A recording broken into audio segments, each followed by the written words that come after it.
Hindol block रासळ को मिलिला NAC मान्यता। ढेंकानाल जिला हिंदोल निर्वाचन मंडली अंतर्गत रासळ को आज एनएसी मान्यता मिली।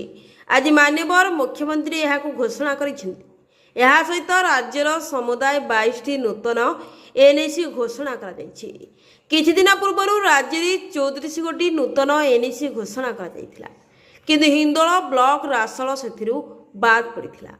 सेथिपाई गत 29 तारिख दिन रासळ जनसाधारण किछि संगठन पक्षर ब्लॉक घेराव करा जाई उपजिलापाल को दाबीपत्र प्रदान कर मान्यवर मुख्यमंत्री रासळ को एनएसी मान्यता प्रदान करिसेंती।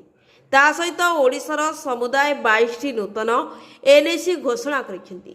22 गोटी एनएसी मध्यरु बौद्ध जिलार मनमुंडा, पुराणा कटक, बाउंशुणी को, बलांगीर लोहिसिया और सिंधकिला, बरगढ़ सोहेला को, बालेश्वर बालियापाल, खैरा और भद्रक धामरा नुआ एनएसी, ढेंकानाल रासळ, जगतसिंहपुर कुजंग नुआ एनएसी, कलाहांडी नर्ला एम रामपुर और खोर्धार बोलगढ़ को एनएसी, नयागढ़ शरणकूल, पुरीर साखीगोपाल और काकटपुर को एनएसी, संबलपुर रेंगाली और बामंडा, सुवर्णपुर सुबलाय, उलुंडा, रामपुर, भंजनगर को एनएसी म्युनिसिपालिटी को उन्नीत है।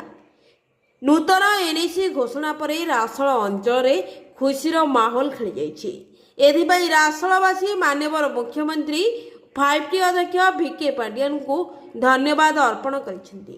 Bureau report, Dhenkanal news.